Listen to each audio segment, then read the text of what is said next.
Je veux ramener la pensée. Quand on est chrétien, on vient à Christ parce que nous l'aimons. Et le Seigneur nous a montré les modèles lorsque il est venu sur la terre, il s'est donné comme un sacrifice. Il s'est donné par amour. Jean 3, 16, car Dieu a tant aimé le monde qu'il a donné son Fils unique. Et puis il dit, afin qu'il croise en lui, ne périsse pas, mais qu'il ait la vie éternelle. L'éternité nous a été octroyée. Mais pour que l'éternité se manifeste, il y a eu un acte qui a été posé. Jésus-Christ de Nazareth est quoi? Est allé à la croix. Il est allé à la croix, symbole de quoi? D'humiliation, afin de nous donner la vie.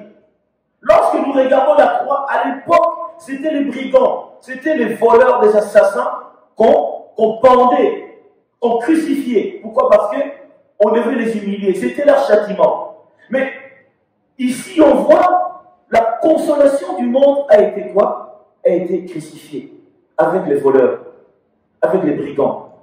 Pourquoi? Pour l'humilier. Autrement, les peuples de Dieu, lorsque nous voyons les chrétiens porter des croix et tout, la croix, ça ne symbolise pas le christianisme, en fait. La croix, aujourd'hui, c'est un symbole d'un poids, d'un joug que nous sommes portés, nous sommes censés porter. C'est dans notre quotidien, dans notre existence. C'est pour cela que la Bible nous dit quoi? Je amènerai mon thème qui veut dire chacun se charge de sa croix et suit quoi? Suit Jésus-Christ. Ici, on dit que nous nous chargeons de notre croix. On ne parle pas de la croix où nous avons vu dans le catholicisme, quelqu'un porte une grosse croix et tout, symbole de la chrétiennité. Non, c'est pas ça. Être chrétien, être un enfant de Dieu, c'est être un modèle qui a été selon le modèle du Christ. Je prie Jésus-Christ pour modèle, je marche avec ce modèle-là afin de représenter le royaume des cieux. On dit à Antioche, les apôtres, ils étaient en train de marcher. Ce sont les païens qui ont dit quoi? Ils étaient des chrétiens parce qu'ils représentaient Christ. Luc nous dit clairement que un disciple accompli, il sera comme son maître. Le disciple n'est pas plus grand que son maître, mais un disciple accompli, il sera comme son maître. Luc chapitre 6, le verset 40, si je ne m'abuse. Peuple de Dieu, la parole de Dieu est claire. Les disciples n'est pas plus grand que son maître, mais un disciple accompli, il sera comme son maître. Pourquoi? En accomplissant l'œuvre que le maître a accomplie, je représente le modèle du maître en faisant tout ce que Christ a fait. Si Jésus-Christ a guéri les malades, moi je guérirai les malades parce que Jésus-Christ a guéri les malades. Si Jésus-Christ a manifesté le miracle, le prodige, moi aussi je peux le faire parce qu'un miracle, un disciple accompli, il n'est pas plus grand que son maître, le maître qui est Jésus. Personne n'est plus grand que Jésus, mais un disciple accompli. Accompli comment? C'est lui qui est le modèle du Christ, qui est accompli dans la grâce, dans la faveur, sera comme Christ. Le maître, nous allons le représenter de cette manière. Alors ici, je dois me charger de ma croix. Si je ne me charge pas de ma croix, je n'en suis pas digne de me faire appeler enfant de Dieu. Écoutez, peuple de Dieu, lorsque nous regardons le monde que nous vivons, il y a une multitude de chrétiens, mais cependant, ceux d'entre eux, beaucoup, ne se chargent pas de leur croix. Se charger de la croix, c'est tellement immense et c'est tout à la fois. Peuple de Dieu, lorsque je vis ma vie chrétienne, lorsque je marche avec Jésus-Christ, il y a des choses que je dois accomplir. Il y a des choses que je dois faire. Lorsque je suis chrétien et que je me dis enfant de Dieu et que je n'accomplis pas certaines choses, le modèle de Dieu n'est pas en moi. Le Seigneur attend de nous que nous puissions aller évangéliser. Lorsque je n'évangélise pas, je dois me rendre compte que je ne me charge pas de ma croix. Le Seigneur a dit, proclamez la bonne nouvelle. Lorsque je ne proclame pas la bonne nouvelle, je ne fais pas la volonté de Dieu. Donc ma croix, je ne m'en charge pas. Je suis à l'église. Les œuvres que je dois manifester dans l'église, cela vient en compte que je me charge de ma croix. Venir à l'église dans une douceur absolue, sans pour autant nous forcer. Je me charge de ma croix. Je prends part aux œuvres du Christ parce que je suis un disciple. Les apôtres, pendant leur apostolat, personne n'a eu à forcer à Pierre d'aller prêcher. Parce qu'il sait que je dois me charger de ma croix. Je dois porter cette croix qui est le fardeau que Christ nous a donné. De quoi? De proclamer l'évangile. Mais peuple de Dieu, est-ce que l'Église en ce moment, beaucoup ont pris conscience que je ne peux être un chrétien qui ne se charge pas de sa croix? Celui qui se charge de sa croix doit comprendre que je vais traverser la vallée de l'ombre de la mort. Je vais traverser la vallée des Baca. Je vais traverser des moments compliqués, des moments difficiles. Servir Christ, cela ne veut pas dire comme je sers Christ, tout sera beau, tout sera mielleux. Non. La vie chrétienne, c'est une vie de combat. Nous avons beaucoup de combats. Le Maître lui-même nous a montré que, regarde moi qui suis Dieu, regarde comment j'ai été combattu. On ne combat pas ceux qui sont dans des choses occultes. On les laisse tranquilles. C'est la raison pour laquelle ils sont une multitude. Ils se donnent une foule de prédicateurs, mais ils ne donnent pas la vie. Mais là où il y a la vie, il n'y a pas une multitude. Pourquoi? Parce que le diable le veut ainsi. On est en train de miroiter une multitude. Mais la parole qui peut changer, qui peut apporter un plus, c'est une parole que personne n'en veut. On veut une parole attendrissante, plutôt, si je peux dire, qui nous ramène dans la douceur, qui nous amène à accepter les futilités, les choses qui peuvent nous ramener dans le royaume des ténèbres, au lieu de nous ramener vers le salut. Peuple de Dieu, chacun de nous a pris conscience de qui nous sommes. Alors je vais prendre un texte biblique. Je suis dans l'évangile de Luc. Luc chapitre 23.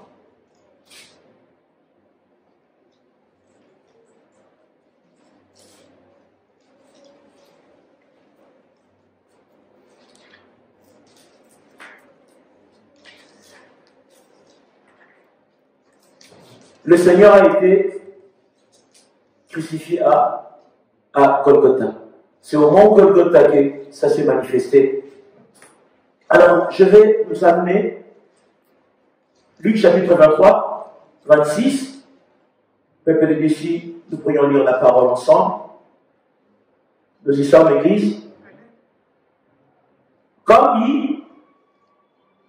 il a mené, ils prirent un certain Simon de Cyrène qui venait de champs. Alléluia. Écoutez, ici, lorsque nous regardons, Simon de Cyrène ne devait pas porter la croix. La croix était destinée à Christ. Mais pourquoi Simon a eu à porter la croix? Nous rentrons dans la thématique que chacun, Christ a porté la croix, mais il arrivera un temps, chacun de nous doit quoi? Doit porter sa croix, doit prendre part à la tâche. Simon de Cyrène qui venait de son champ, il arrive comme ça.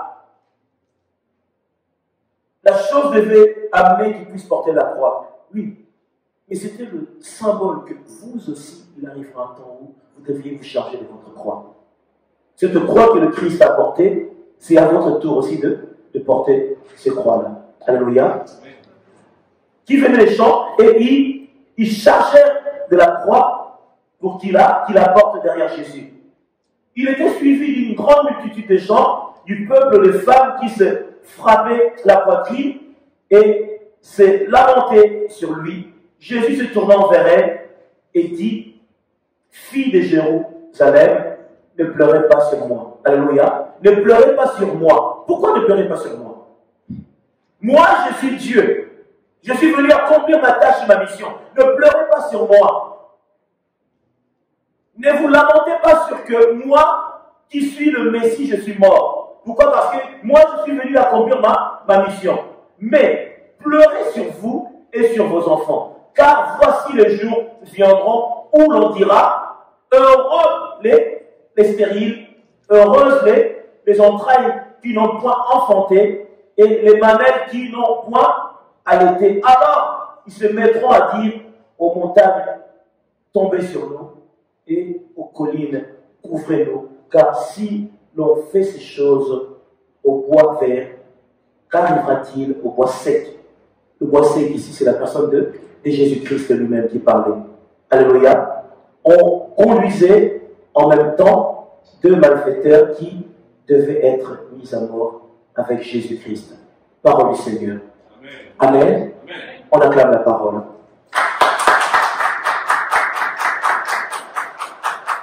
Peuple de Dieu, je vous invite à vous asseoir. Écoutez, ici la Bible parle clairement que Christ est venu quoi? Pour racheter l'humanité. La mission qu'il avait reçue, c'était la mission de quoi? De payer le prix pour le salut des hommes. Et il devait passer par la croix. Si tu ne te charges pas de ta croix, si tu ne suis pas Christ, il te sera très difficile d'hériter le royaume des cieux. Mon thème est clair, c'est quoi? Chacun se charge de sa croix et suit Christ. Si tu ne te charges pas de ta croix, tu ne suis pas Christ, tu n'en es pas digne d'hériter le royaume des cieux. Ici, la Bible nous montre clairement que Siron, alléluia, chacun de nous doit comprendre le chantier qu'il a à manifester pour la gloire de Dieu. Ce chantier-là est un chantier qui est immense. Nous devions tous travailler dans ce chantier. Nous devions tous apporter notre contribution. Peuple de Dieu, ce n'est pas le rôle d'un pasteur, ce n'est pas le rôle d'un apôtre, c'est le travail de nous tous. La Bible dit allez partout. Ils n'ont pas dit vous les pasteurs allez partout, non. Ils ont dit allez partout et prêchez la bonne nouvelle. Donne de la nourriture à ceux qui en ont besoin. Vivez la passion du Christ. Aimez Christ. Le Seigneur sur la route de Golgotha, le chemin, la croix qu'il devait porter lui, il a eu un secours. Le secours là, c'est que moi j'ai fait ma part, vous aussi vous deviez faire votre part. Il y a la part de l'homme, il y a la part de Dieu. Mais aujourd'hui les chrétiens sont dans léthargie spirituelle. Nous sommes en train de dormir. Aujourd'hui on est en train d'annoncer le royaume des cieux n'est même pas proche, est au milieu de nous, mais on est en train de dormir. Au lieu d'acter le pas, de servir, de manifester la volonté de Dieu, nous sommes en train de dormir. On attend que les choses s'effacent. On attend ce que la Bible avait dit que ça se manifeste. Mais ça va se manifester, toi, ça va te trouver comment? Tu seras endormi ou tu seras en éveil? Est-ce que nous servons vraiment Dieu? Est-ce que nous sommes au service du Seigneur, oui ou non? Et la Bible nous dit quoi? Ils se sont lamentés. Ils avaient beaucoup d'affection pour le Seigneur. Ils l'aimaient. Sa situation portant une croix, sa souffrance, ça leur a fait de la peine. Mais il leur a dit quoi? Ne pleurez pas pour moi. Ne pleurez pas pour moi, pleurez pour vous. Pourquoi? Le Seigneur voyait que le malheur viendra encore s'abattre sur vous. Les moments difficiles seront à venir. Pleurez pour vous parce que les épidémies que vous voyez maintenant, ça sera encore à venir. Le Seigneur a dit clairement que ne pleurez pas pour moi. Moi, je retourne au Père. Mais vous ici, sachez que Satan est animé d'une grande colère, sachant qu'il a peu de temps. Il va vous maltraiter. Peuple de Dieu, l'abomination qu'il y a dans ce monde en ce moment, si tu es chrétien, tu es enfant de Dieu, même un athée, un païen, doit commencer à comprendre que ça ne va pas en ce moment. Dans sa tête, il doit se dire, non, même si j'ai fait n'importe quoi, je dois réfléchir. Les jours sont mauvais. Les jours sont mauvais. Le passage difficile de la Bible commence à y voir le jour. Mais quel est l'état du chrétien? Peuple de Dieu, ceux qui ont eu à vivre des moments joyeux, ils doivent se dire qu'il y a un temps où les choses seront très compliquées. Même ceux qui nous gouvernent, nous n'auront pas la maîtrise, parce que la réponse est au ciel. Ce n'est pas ici, c'est au ciel. On peut chercher des formules, c'est Christ qui a la réponse. Il faut retourner au propriétaire de la terre. C'est lui qui est le créateur. On peut tout faire. On peut amener des analyses, des grands chimistes, on peut ramener. Mais il y aura un temps où Dieu sera le dernier recours, la solution pour chacun de nous. Peuple de Dieu, c'est le temps lorsque je ne connais pas, je dois chercher qui est ce Jésus. Je veux le connaître. J'entends parler de lui, mais on dit qu'il est le chemin, la vérité, la vie. Que dois-je faire? Les temps sont difficiles. Mais il y en a, ils sont en train de se fourvoyer. Certains sont dans le plaisir. Certains sont en train de se dire, oh voilà, il faudrait que nous puissions aller de l'avant. Il faut que nous puissions aller chercher une issue. Mais quelle issue cherches-tu? Jésus-Christ est la clé, il est la solution, il est la réponse.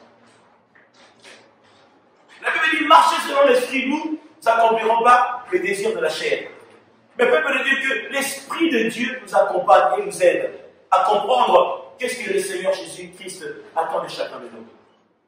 Peuple de Dieu, où allons-nous? Que devrions-nous faire? Où allons-nous? Que devrions-nous faire? Nous sommes censés retourner à la base. Jésus-Christ est mort pour moi. Il a été immolé pour moi. Il a payé le prix pour moi. Il veut que je puisse le suivre. La Bible dit, ceux qui me suivent ne marcheront pas dans les ténèbres. Ceux qui sont en train de me suivre ne marcheront pas dans les ténèbres. Mais ils marcheront dans la lumière. La lumière sera la lumière qui va éclairer. Ce sera la lumière qui va apporter l'éclat, la splendeur, la solution est manifestée par la volonté de Dieu. Que chacun de nous puisse prendre part. Que chacun de nous puisse prendre quoi? Puisse prendre part à cette vie. Alors, j'ai ramené mon introduction tout à l'heure. J'ai dit quoi? Que lorsque je rentre dans l'église, lorsque je rentre dans la présence de Dieu, je dois prendre conscience. Je dois prendre conscience que le Seigneur attend de moi quoi? Attend de moi de marcher dans la lumière. Le Seigneur attend de moi de marcher dans la lumière et le Seigneur attend de moi de faire attention à qui il est pour moi. Est-ce que je me charge de ma croix, oui ou non? Est-ce que je porte vraiment cette croix? Est-ce que cette croix-là, j'ai compris c'est quoi? Moi je te dis, la croix, ça ne symbolise pas ces ustensiles. Nous avons vu dans le catholicisme, on a une chaîne avec une croix, mais non, c'est pas ça. Ils ont mal interprété la chose. C'est chargé de la croix, c'est pas avoir une grosse croix ici pour qu'on te dise Monseigneur, cardinal. Non, ça ne veut rien dire. On voit des fois dans des films, dans l'exorcisme et tout, on est en train de présenter une croix à quelqu'un. Waouh, démon, la croix. Mais non, ce n'est pas ça. Et aujourd'hui, quelqu'un qui ne connaît pas Dieu, si son enfant était envoûté par un démon, vous allez voir, comme il a vu ça dans un film, il va pratiquer la même chose. Il va chercher une croix, ou bien il va prendre un peu de bois, il les croise comme ça, comme une croix, comme un plus, il met ça sur l'enfant. Démon, je te chasse. Vous avez vu comment est-ce qu'on a induit les gens en erreur? C'est une grossière erreur. Le Seigneur veut que chacun de nous puisse prendre quoi? Puisse prendre conscience de qui nous sommes. Je me charge de ma croix. Je fais l'œuvre de celui qui m'a appelé. De la même manière qu'il a porté le poids de l'humanité. La croix, c'est le symbole de quoi? De la multitude de choses abominables que l'homme fera sur la terre. Il s'est chargé de nos péchés, de nos maladies, de nos souffrances. Il a amené jusqu'à le crucifier à la croix. Comme il a opéré ainsi, la Bible dit quoi? À son nom, tout genou fait quoi? Fléchit, et toute langue confessera que Jésus-Christ est Seigneur. C'est l'œuvre de la croix. La croix en elle-même n'est pas symbole du salut. Le salut, c'est Jésus-Christ. C'est lui le salut. C'est lui la solution. C'est pour cela, celui qui suit la croix aura la vie éternelle. Non, celui qui suit Jésus-Christ aura la vie éternelle. Peuple de Dieu, prenons conscience de ce à quoi l'Éternel attend de nous. Alors, celui qui suit la croix, il dira, oh mais moi, j'ai suivi la croix, j'ai porté la croix, qu'est-ce que ça m'a amené? Qu'est-ce que ça m'a apporté? C'est la question de beaucoup d'entre nous. Je vais vous dire la vérité, lorsque tu te réveilles le matin, tu dois te dire, mais l'église aussi, surtout s'il y a des sujets qui tardent à venir. Je vais là-bas, il n'y a rien, il ne se passe rien. Mais j'attends ceci. C'est des questions qui sont au plus profond du cœur d'une multitude. On se pose ces questions-là. Le peuple de Dieu, je vais vous dire une chose. Notre récompense n'est pas terrestre. Notre récompense est d'abord céleste. Dieu nous a amenés pour l'éternité. Il nous attire à lui pour l'éternité. Il a dit quoi? Que lorsque nous aurons gagné, il nous donnera toutes choses. Mais il a dit, cherchez d'abord moi. Le royaume des cieux, c'est pas un monde, non, vaste, il n'y a rien, non. Le royaume des cieux, c'est Dieu. Il a dit, cherchez d'abord moi, Dieu, et le reste de moi, je vais vous le donner. Cherche Dieu d'abord. Alors, lorsque j'aurai gagné Dieu, lui me donnera tout ce que mon cœur désire. La Bible nous dit clairement que le fruit de l'éternel te délice, il te donnera ce que ton cœur désire. Recommande ton sort à l'éternel, mets en lui ta confiance, il agira. Psaume 37. Recommande ton sort à l'éternel, mets en lui ta confiance, il agira. Il y a maintenant quoi? La thématique de faire confiance à Dieu. De dire que il m'a promis, il me donnera. Moi, quoi? J'ai juste à faire quoi? J'ai à me charger juste de ma croix. Porte ta croix. Porte ta croix. C'est pour cela que nous nous réveillons aujourd'hui, ce matin, nous venons ici. Tu fais ta part. C'est ça, porter la croix. L'adorer. Manifester sa gloire. Témoigner sa grandeur. Accepter des insultes. Il a dit, moi qui suis quoi? Un bois. Comment? 7. À combien plus forte raison vous? Si Christ a été humilié jusqu'à la croix, à combien plus forte raison? Tu crois que Satan, il est venu pour blaguer? Non, il est venu pour ramener une multitude dans le séjour des morts. Mais Dieu nous a donné l'intelligence et la sagesse. Il a dit, marchez dans ma volonté. Faites ma volonté. Accomplissez les desseins. Un disciple accompli sera comme son maître. Il faut être comme Jésus. Marchez comme le Seigneur. Acceptez de mourir, s'il le faut. Mais le ciel nous est favorable. Écoutez, l'apostolat de 12, l'apôtre Paul et tout, dans leur temps, ils n'avaient pas peur de mourir. Je vous dis la vérité. Ils n'en avaient pas peur. Ils ont affronté, si on peut dire aujourd'hui à l'époque, les gouvernements. Ils n'avaient pas peur. Pourquoi? Parce qu'ils savaient que ces choses sont plus grandes que tout ce qui existe sur la terre. Même Satan n'a aucun droit. Le Seigneur Jésus-Christ lui-même qui a dit quoi? Il te sera donné à me faire ce qu'on te sera amené à me faire. Tu ne peux pas me faire plus que ce que tu peux faire. Tu te limiteras à cela. Puis là, il était stupéfait. On lui a dit, tu ne peux pas aller plus loin. Tu feras ce qui est censé être fait. Peuple de Dieu, n'ayons crainte de rien, mais gardons la foi. Espère à l'Éternel et mets en lui une confiance ferme et absolue. Alors je vais seulement te dire une chose. Lorsque tu viens dans la présence de Dieu, vois-le d'abord comme celui qui s'est sacrifié pour toi. Il a payé le prix. Le Seigneur l'a fait. Vous savez, je peux te dire, ta mère, bien qu'elle t'aime, s'il faut la mort, elle aura quand même peur. Hein. Même ton père, elle aura peur. Elle t'aime beaucoup. Ton père t'aime. Mais quand il y a la mort, il y a un danger. Humainement, il y a la peur. Mais Christ, pour une multitude, il a accepté la mort. Et il n'a pas eu peur d'aller à la croix, pour mourir à la croix. Il a accepté la mort. C'est un signe d'amour que personne d'entre nous peut comprendre. Il n'est pas mort pour une seule personne, pour l'humanité. Ceux qui sont morts il y a 300 ans, je ne sais pas quoi, il a payé le prix pour eux aussi, et même pour nous, jusqu'à l'infini. Sans Christ crucifié à la croix, personne n'aura le salut. Il faut arrêter de se leurrer. Sans cela, personne n'est sauvé. Et quand on dit ça aux gens, ils pensent que c'est une blague. Si Christ n'avait pas accepté la mort à la croix, nous sommes tous destinés à l'enfer.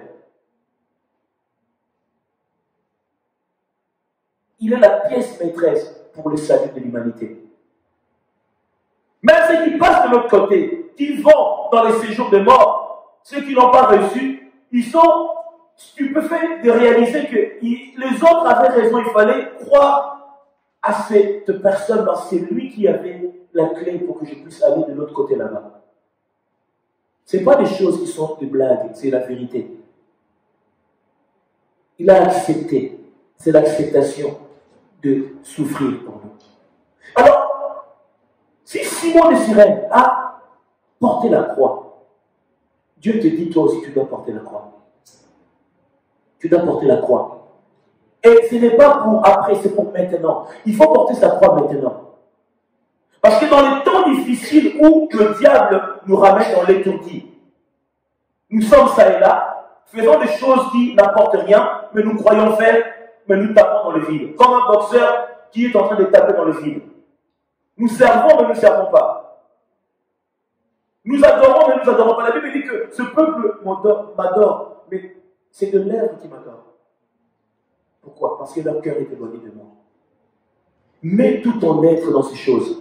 Mets ta personne dans ces choses. Investis ta personne dans ces choses. Car il y a une récompense qui t'attend. Il y en a, ils ont abandonné famille. Il y a plus de 2000 ans, ils ont abandonné la famille. Ils ont laissé la famille. À cause de quoi? À cause de Christ. Pourquoi? Parce qu'ils savaient que cette personne a quelque chose de précieux. Mais cependant, ils ont quand même demandé, nous te suivons, mais qu'est-ce que nous allons acquérir après? Alléluia. Est-ce que nous pourrions prendre cela ou pas? La récompense. C'est la problématique, la récompense. Où est ma récompense? Même un enfant, alors, ah, maman, moi j'ai travaillé beaucoup, donne-moi. Ah d'accord. Ce n'est pas un péché de demander sa récompense. Matthieu chapitre 19.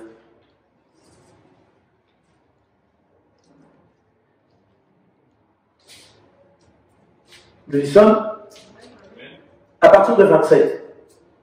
La Bible nous dit, Pierre, prenant alors la parole, lui dit, voici nous avons tout quitté. Waouh! Nous avons tout quitté. Il a tout quitté, tout laissé. Voici nous avons tout quitté. Et nous t'avons suivi. Qu'en sera-t-il pour nous? Question. Jésus leur répondit, je vous le dis en vérité, quand le Fils de l'homme au renouvellement de toutes choses sera assis sur le trône de sa gloire. Vous qui m'avez suivi, vous serez de même assis sur le trône. Alléluia, sur le 12 trône. Alléluia. Vous serez aussi assis sur le 12 trône.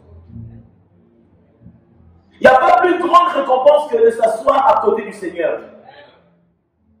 Il n'y a pas plus grande récompense. Il y a quoi encore? Tu as vécu sur cette terre, mais Dieu te dit, quand tu vas quitter ce monde, moi qui suis Dieu, tu seras à mes côtés. Waouh! Ici, on n'a pas dit que Pierre, Jean, Luc, ils avaient formulé une demande quelconque. Non. Pierre qui était l'aîné. Pierre qui était l'aîné.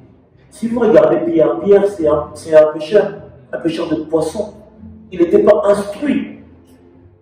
Il n'était pas qualifié. La preuve, lorsqu'il était appelé à parler devant les Salamandras, ils n'ont pas compris comment il avait acquis cette connaissance de la parole. Il n'était pas quelqu'un qui avait eu des instructions extraordinaires. Mais Pierre parla, ils étaient stupéfaits. Pourquoi? Parce que le Saint-Esprit habitait en lui.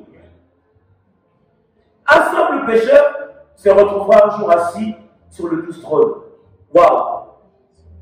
À cause de quoi? De ce qui s'est chargé de sa croix. Il a porté sa croix. Il a accepté de vivre les moments difficiles. Cependant, il a posé la question. En fait, nous qui t'avons suivi, nous qui avons été avec toi tout le temps, c'est quoi notre récompense? Il a dit non. Il y a une grande récompense qui vous attend. La preuve aujourd'hui, nous ne parlons pas de Pierre aujourd'hui. Nous ne parlons pas de Pierre aujourd'hui. Pierre, il est cité. À cette époque, il n'était même pas. Il n'avait pas d'intérêt quelconque. Mais Jésus-Christ, qui est le Seigneur, a élevé la personne de Pierre, au rang d'une personne élevée. On commence à citer. Moi, je vais te dire, de la même manière que Pierre a été élevé, Dieu peut faire la même chose pour une personne comme toi. Dieu ne regarde pas à celui qui a une intelligence extraordinaire. Non. Il prend les faibles. Il prend les insignifiants. Il prend des personnes que la société ne considère pas. Il va le faire asseoir avec les grands. Il le fera. Quand on parle de Saint-Nandrin, ce n'est pas n'importe quoi. Ou que tu te mettes devant eux et parler. Ces conclaves de juifs étaient animés de personnes qui avaient la maîtrise de la parole, qui connaissaient les Écritures. Les scribes, les pharisiens étaient là, les docteurs de la loi. Un homme comme Pierre parla devant eux, il les a convaincus. Ils n'ont pas accepté ce qu'il a dit, mais parce qu'ils ne voulaient pas être ridicules, mais ils ont compris que cette personne avait la vérité. Et Dieu peut le faire à n'importe qui. Pourquoi? Parce qu'une personne comme Pierre, poissonnier qu'il était, mais il s'est retrouvé à accepter de porter sa croix et de suivre Jésus. Lorsque Christ est venu appeler Pierre, il a dit, suis-moi, je ferai de toi quoi? Un pécheur d'âme. Les âmes seront gagnées par toi. Basilique Saint-Pierre, la place Saint-Pierre, ça veut dire que Pierre est cité et considéré. Pourquoi? Lorsqu'il a dit, suis-moi, il a accepté de porter sa croix. C'est l'acceptation de porter sa croix. Peuple de Dieu, ce que tu es en train de traverser, je vais te dire une chose. Sache que Dieu voit tout. Il n'y a rien qui passe. Le prix que tu payes, le trajet que tu fais, le réveil, la manière que tu t'approches, il y a une récompense qui est glorieuse pour toi. Dieu ne ment pas. Dieu ne ment pas. Nous serons tous au paradis. Toutefois, dans cette pièce, je parle ainsi. Je veux que nous serions tous au paradis. Mais cependant, nous n'habiterons pas tous le même quartier. Il ne faut pas se leurrer.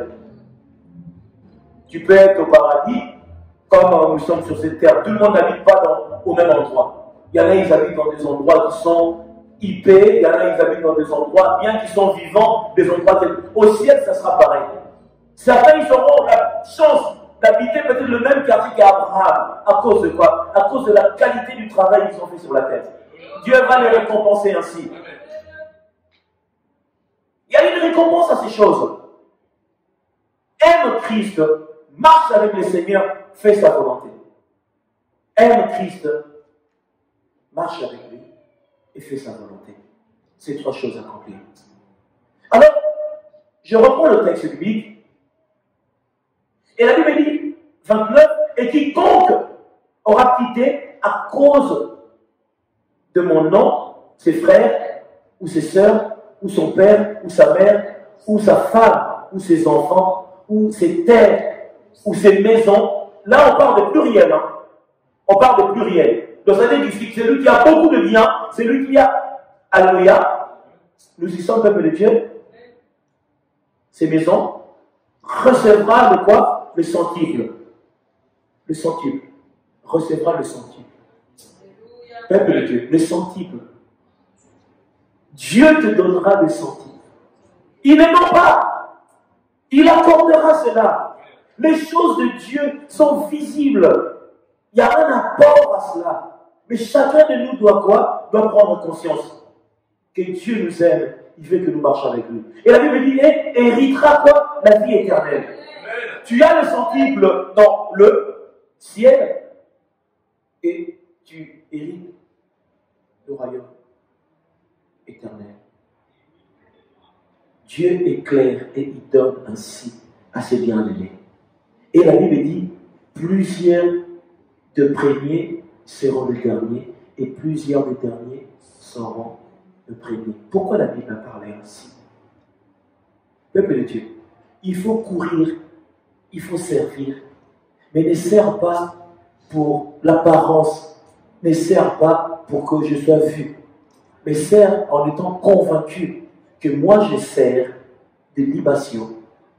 Je repens ce qui est le parfum des bonnes odeurs pour que Dieu puisse prendre plaisir. Il n'y a rien de tel que celui qui sert Dieu que le Seigneur prend plaisir de ses œuvres. C'est pour cela qu'on dit un parfum de bonne odeur. Il faut que ta tâche puisse être un parfum de bonne odeur. Donc notre manière de vivre, notre manière d'exister, c'est très important. Église de Dieu, Dieu ne veut pas que ses créatures, sa création se retrouve en enfer. D'ailleurs, il n'a pas créé l'enfer pour nous, c'est pour les pécheurs. Mais c'est pendant les chrétiens qui se disent les enfants de Dieu, ils sont en enfer. Il n'a pas créé l'enfer pour nous. Non, nous sommes destinés pour l'éternité.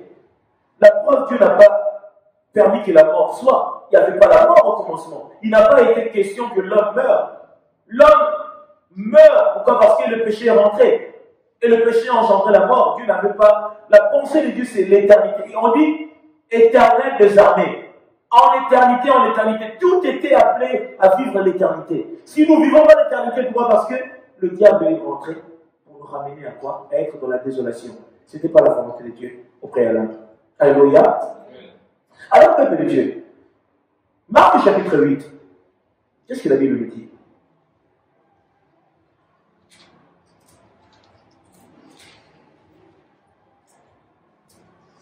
Merci Seigneur. Marc chapitre 8. La Bible nous parle que le Seigneur a commencé à annoncer sa souffrance. Et il dit quoi? Si quelqu'un veut le suivre, et la pensée était claire. Alors voilà, je commence à partir de 31. Marc chapitre 8, le verset 31, la Bible dit, alors il commença à apprendre qu'il fallait que le Fils de l'homme souffre beaucoup, qu'il soit rejeté par les anciens, par les principaux sacrificateurs. Ici, le Seigneur annonçait déjà que les Juifs, les Sanhedrins, les pharisiens, les docteurs de la loi, ils ne vont pas accepter qu'il était l'envoyé de Dieu. Il n'a jamais annoncé qu'il était le Messie, mais les actes que le Seigneur a posés, ça a montré clairement qu'il était le Messie. Eux, ils attendaient qu'il puisse dire, c'est moi qui suis le Messie, moi, non. Les œuvres que le Seigneur a manifestées, on voyait clairement qu'il était le Messie. Mais ici, il était question de quoi? Il devait seulement accepter, ils n'ont pas accepté. La Bible a dit quoi? Qu'il est venu chez les siens ont fait quoi? Ils l'ont rejeté. Jean chapitre 1er, le verset 12. Mais à tous ceux qui l'ont reçu, c'est qui? Mais c'est nous. C'est nous. Nous l'avons reçu. Il nous a donné quoi? L'éternité. L'éternité est à la portée de chacun de nous. À quiconque croit en lui ne périra pas, mais qu'il a la vie éternelle. Dieu l'a octroyé à ceux qui font sa volonté. Que les scribes et les sacrificateurs vont le rejeter. Qui soit mis à mort et qui ressuscite 3 jours après. Il leur disait ces choses ouvertement. Alléluia. Pourquoi ouvertement? Parce qu'avant, le Seigneur parlait toujours d'une manière codée. Le Seigneur parlait toujours en parabole. Mais là, comme on était déjà dans la consommation finale de sa mission, il ne voulait plus leur parler en parabole, il leur parlait comment? En vérité. C'était plus le côté parabolique. Là, il était censé leur parler en vérité pour qu'ils sachent que, écoutez, il y aura ça. Pourquoi est-ce qu'il leur parlait comme ça? Là, je viens dans Jean chapitre 14. Que votre cœur ne se trouble point. Croyez en Dieu, croyez en moi. Parce que leur cœur était troublé. Il a dit quoi? Je veux leur parler ouvertement, clairement, sans énigme, pour qu'ils puissent garder en mémoire que ces choses arriveront, pour que ça ne soit pas pour eux un scandale. Nous y sommes, peuple de Dieu. Et Pierre, ayant pris à part, s'est mis à le reprendre. Alléluia. Est-ce que nous y sommes, notre Église? Mais Jésus se retourna et regarda ses disciples, réprimanda Pierre et dit, arrière de moi, Satan, car tu ne conçois pas les choses de Dieu, tu n'as que des pensées humaines. Alléluia. Les choses de l'esprit, écoutez, peuple de Dieu, regardez-moi, les choses de l'esprit ne sont pas comprises. C'est pour cela que beaucoup vont se retrouver en enfer. Lorsqu'on est en train de parler des choses de l'esprit, il y en a qui sont en train de penser que c'est un jeu. C'est une blague. Ici, Pierre, apôtre de Jésus, a vu des choses que le Seigneur a fait. Avait compris lui-même témoignant qu'il était quoi? Il était le Messie. Pierre a dit quoi? Tu es le Fils de Dieu. Il a dit, ce ne sont pas l'eau et le sang qui t'ont révélé cela. Là, il était animé par le Saint-Esprit pour témoigner la grandeur du Seigneur qu'il était le Messie. Pierre l'a témoigné ainsi. Mais ici, la chair a pris le dessus. Pierre est rentré dans l'amour pour le Seigneur. Il a refusé que le Seigneur parle ainsi. Qui devait être amené à la croix, les sacrificateurs vont le rejeter, les scribes et tout. Parce qu'il est animé par la chair. Quand on amène les choses de la chair dans les choses de l'esprit, on ne conçoit rien, on passe à côté. lorsque les choses de l'esprit, on a même la chair dessus, on passe à côté. C'est pour cela, lorsqu'on est en train de parler de choses spirituelles aux communs des mortels, ils sont en train de penser que, oh, ces choses-là, ils ont toujours dit ça, c'est des fables et tout. À l'époque, c'était pareil. Noé annonça que, écoutez, on sera tous engloutis, arrêtez vos bêtises. Ils ont dit, regarde-moi, c'est ivrogne. Il est devenu fou. L'eau est de l'autre côté là-bas. Pourquoi il n'a pas bâti ce qu'il est en train de bâtir à côté d'une rivière ou d'une mer? Pourquoi il est en train de le faire ça dans une forêt? Il n'y a pas l'eau ici. Il est fou. Ils n'avaient pas compris que l'eau allait venir. Malheur à ceux qui comprennent toujours tard. Malheur à ceux qui comprennent toujours tard. Pierre a dit, je refuse que ces choses t'arrivent. Pourquoi ça n'arrivera pas? Nous t'aimons, Seigneur. Tu es notre Seigneur. Tu ne peux pas. Laisse faire pendant qu'il est temps l'œuvre de l'Éternel. Parce que je suis appelé à cela. C'est ma mission. Je dois me charger de ma croix. Je dois porter ma croix. C'est le temps que je dois porter ma croix. Pierre a refusé. Pierre a dit non, ça n'arrivera pas. C'est la raison pour laquelle lorsque tu es en train de servir le Seigneur, beaucoup sont en train de te dire, tu passes ton temps. Ces choses-là, ouais, Dieu, vous avec vos dieux, les sorciers s'en mêlent aussi. Vous, Dieu, ouais, vous, arrêtez. Ils savent de quoi? C'est pour refroidir la passion pour Christ, pour abandonner. Ces choses sont simples, mais ça devient difficile lorsque nous n'avons pas le Saint-Esprit qui nous accompagne. Pierre était un homme spirituel, mais ici la chair a pris le dessus, le Seigneur a compris, il a appelé même arrière de moi Satan. Pourquoi? Parce que l'esprit de l'air, l'esprit impur, était venu se saisir de Pierre. Pierre n'était pas Satan, mais l'esprit impur qui était animé dans Pierre, c'était l'ennemi qui parlait à travers Pierre. Le Seigneur a dit arrière de moi Satan. Si Pierre était Satan, pourquoi est-ce que Pierre est cité comme...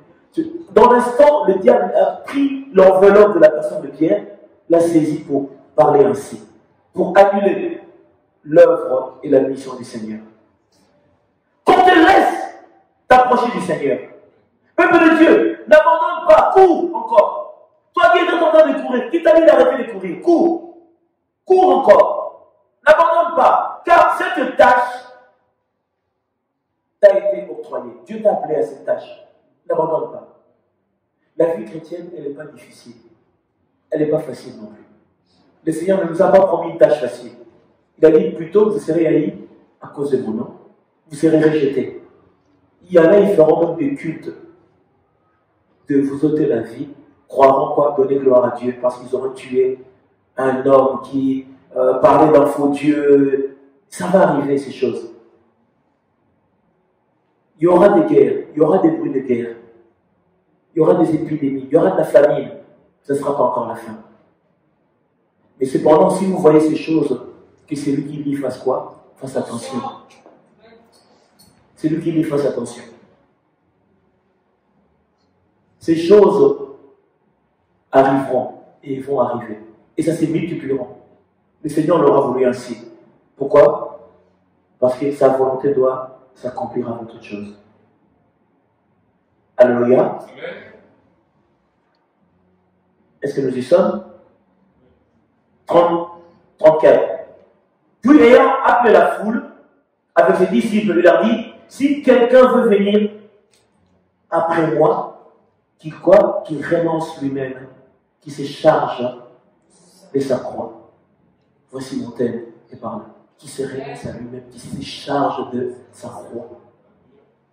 Si tu veux venir à Christ, si tu n'as pas eu à te renoncer à toi-même, tu ne lui appartiens pas. Tu es en train de te leurrer. Il faut se renoncer. Se renoncer à soi, c'est quoi? Regarde ce qui était pour moi comme un gain. Ce qui faisait ma fierté. Je laisse ça de côté à cause de Jésus. Mon arrogance, ma fierté, ma beauté, ma richesse. Écoutez, tu peux avoir une richesse, tu peux avoir des maisons, mais dans des cimetières, il n'y a pas beaucoup de place. On ne peut pas te donner une place spéciale pour toi de 300 mètres carrés. Ça n'existe pas. On va te mettre dans une petite boîte Peut-être même ta cuisine est plus grande que là où on t'a mis. La cuisine que tu as laissée. Rien que ta cuisine, ça t'a coûté peut-être 5 000 euros, 300 000 euros. Ne serait-ce que pour l'ameublement. Mais là où on te mettra dans une boîte, le lieu, ceux qui travaillent dans ces cimetières, ils ne vont pas te donner beaucoup de place parce que t'es qui toi? On va te donner la place comme tout le monde, une petite place là, ça suffit pour toi. Mais cette personne a laissé des appartements, des maisons partout. Tout est éphémère. C'est pour cela, Ecclésiaste est en train de dire vanité des vanités. Si tu ne te sauves pas maintenant, demain ça sera difficile. Alors lorsque nous parlons, il faut prêter attention car Dieu nous aime. Et quand ils échangent de toi, tu me suis. Car celui qui voudra sauver sa vie, la perdra. Mais celui qui perdra sa vie à cause de moi et de la bonne nouvelle, la sauvera. À cause de Christ et de la bonne nouvelle. À cause de Christ et de la bonne nouvelle. Et la bonne nouvelle a sa place dans la chrétienté, dans la vie de Dieu. Cette parole de la bonne nouvelle sera prêchée à toute la création. Après viendra la fin. Le Seigneur tient compte que la bonne nouvelle soit manifestée. Et que sert-il à un homme de gagner tout le monde s'il perd son âme? Alléluia. Que donnerait un homme en échange de son âme? Car quiconque aura honte de moi et de mes paroles au milieu de cette génération adultère et pécheresse, le Fils de l'homme aura aussi honte de lui quand il viendra dans la gloire de son Père avec les saints anges. Peuple de Dieu, soyons clairs et nets et objectifs. Toi qui as honte de Christ, toi quand on dit tu es chrétien, même à l'école, est-ce que tu es chrétien? Jésus-Christ fera pareil aussi pour toi. Tu es au travail, qu'on sache que tu es chrétien. Qu'on sache que tu es un enfant de Dieu. Le Seigneur a dit, si toi tu te caches comme ça de ta créativité, lui aussi, il fera cache-cache avec toi. Toi tu t'es caché, lui aussi il va se cacher. Ceux qui ont servi Christ avec panache, avec amour, avec disponibilité, peuple de Dieu, le Seigneur le récompensera. Parce que tu honores Dieu. Il faut que Dieu tape la poitrine. Celui-ci est mon enfant. Regarde comment est-ce qu'il me témoigne. N'ayez pas honte de l'évangile. Cette génération, elle est quoi? Elle est adultère et pécheresse. Alors les adultères, ils vivent dans l'adultère et toi tu as honte de proclamer Jésus. Mais non. N'ayez pas honte. Lorsque tu honores Dieu, il fera quoi? Il t'honorera aussi. Il honore ceux qui l'honorent. Il bénit ceux qui le bénissent. Le Seigneur nous rend toutes les choses que nous manifestons. Il est un Père qui est riche en amour. Il est riche en bonté. Le Seigneur n'a pas besoin de nous laisser dans le désarroi, dans la souffrance, dans la misère. Il veut que chacun de nous puisse recevoir la grâce et une récompense nous a été octroyée, peuple de Dieu. Jésus t'aime. Alléluia. Jésus t'aime, je répète encore. Amen. Si Christ ne nous aimait pas, il n'allait pas nous laisser seuls. Parce qu'il nous aime, il nous dit seulement quoi? Charge-toi de ta croix. Charge-toi de ta croix. Le Seigneur attend de cela. Alors, peuple de Dieu, vous regarderez dans ce monde dont nous vivons, Dieu n'a pas dit de ne pas aimer nos enfants, de ne pas aimer nos parents. Il est un Dieu qui a établi l'amour sur la terre.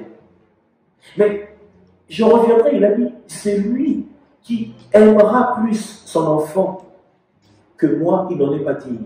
C'est lui qui aimera son mari ou sa femme plus que moi, n'en est pas digne. Pourquoi? Dieu veut que nous puissions l'aimer lui d'abord par-dessus tout. Il a dit, aime ta famille et Dieu. J'aime Josué qui dit quoi? Moi et ma maison, nous ferons quoi? Nous servirons l'Éternel. Comment? Dans l'amour. Il faut que toi et tes enfants, vous puissiez placer Dieu au centre. Dieu soit au centre de votre union. Dieu sera aimé dans votre famille s'il est au centre. Si toi, tu ne mets pas Dieu au centre, tu mets tes intérêts au centre, Dieu n'est pas valorisé, il n'est pas élevé. Si Dieu n'est pas élevé, ça devient catastrophique. C'est pour cela que des familles comme ça sont difficiles à tenir. Nous sommes en Occident. La famille est composée de papa et maman. Mais va en Afrique, la famille est composée de tonton, l'oncle, tante et le tante de tante. Ça veut dire que on dit la famille, c'est élargi. L'oncle, le grand peut venir chez vous, voilà, il rentre à la maison, il fait sa petite cuisine et tout. C'est-à-dire que ils ont éduqué les gens comme ça. Mais ici, la famille, ça se compose de papa et maman, et ils ont formé leur famille, leur union, c'est leur amour, ça s'arrête là. Mais Dieu voit les choses en grand, dans l'amour, dans la largesse, en fait. Il a dit, c'est lui qui aimera plus que dans l'épathie. Tu aimeras Dieu, lui seul, de tout ton cœur. C'est que le Seigneur attend de nous. Je prends un dernier texte, après nous allons clôturer par là. Matthieu chapitre 1. Matthieu chapitre 10. Lorsque le Seigneur a envoyé les apôtres pour leur donner la mission, lorsqu'il les a choisis, il leur a donné le modèle, la manière d'approche pour aller faire sa volonté. Il leur a dit, allez prêcher, ne prenez pas de tunique, ne prenez pas... Tout ça, c'est dans le chapitre 10. Il a dit, prêchez, si on ne vous reçoit pas, faites ceci. Et dans tout ce que le Seigneur a dit, nous allons aller jusqu'à... Alléluia. Nous allons prendre jusqu'à 37 pour ne pas tout lire. Et quelques-uns d'entre nous ici, nous pourrions le lire à la maison, tout Matthieu chapitre 10, et moi je prends juste 37. La Bible dit, celui qui aime son père ou sa mère plus que moi n'est pas digne de moi. Peuple de Dieu, être appelé enfant de Dieu, c'est une dignité, c'est une fierté. Alors si toi tu rentres dans cette thématique, Dieu dit que tu n'es pas digne de moi. Alléluia. Il faut être digne de ce Dieu qui t'aime et qui veut que lui s'en sorte. Et c'est lui qui aime son fils ou sa fille plus que moi n'est pas digne de moi. C'est lui qui ne prend pas sa croix. Alléluia. C'est lui qui ne prend pas sa croix, ne me suit pas, n'est pas digne de moi aussi. Et c'est lui qui perd sa vie à cause de moi, la retrouvera. Peuple de Dieu, là, le Seigneur est clair. Il a dit quoi? Il a accepté de mourir à la croix pour nous. C'est lui qui risquerait sa vie pour Jésus-Christ et digne de se faire appeler enfant de Dieu. C'est lui qui se charge de sa croix. C'est lui qui prend la tâche de l'Église, qui sert le Seigneur dans la maison de Dieu, qui est là, qui apporte son soutien, qui est là, ah, il faut balayer l'Église, ah, il faut faire ceci, il faut ceci. Ça, c'est chargé de sa croix.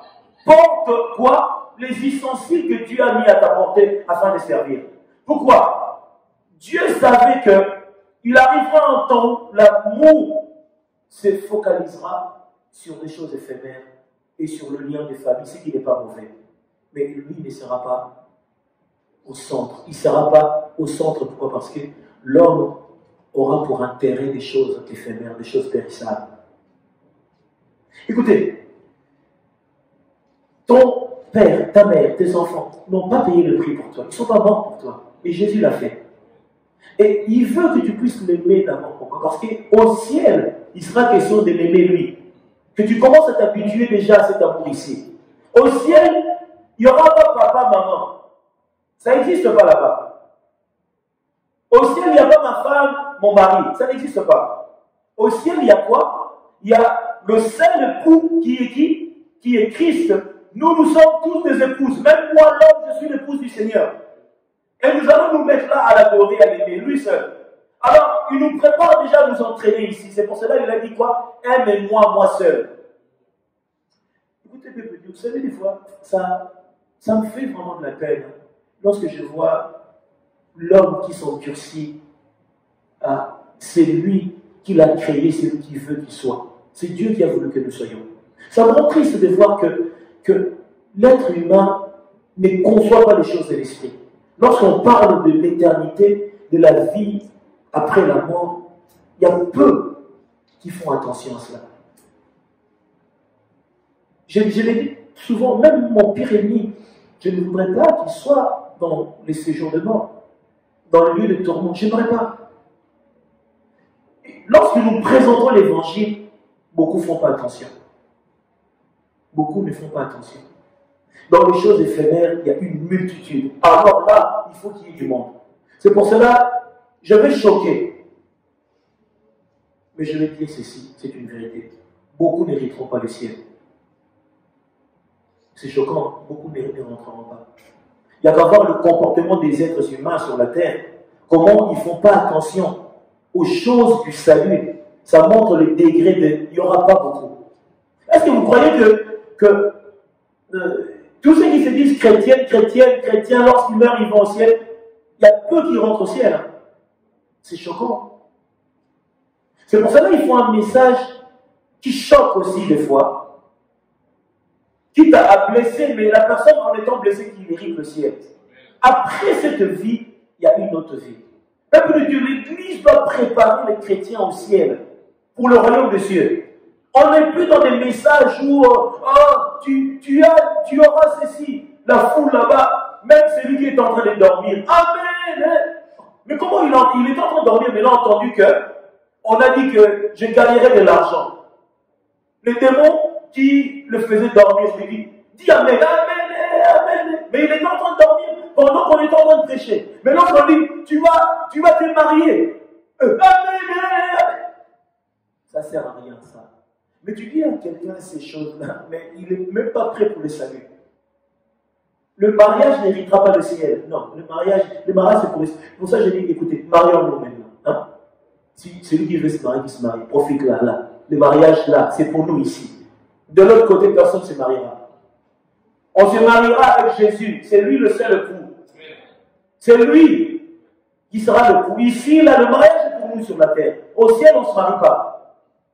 Peuple de Dieu, que Dieu nous bénisse et je donne gloire à Dieu, qui bénisse son œuvre, qui bénisse toutes les églises qui sont en train de faire la même chose comme nous en ce moment.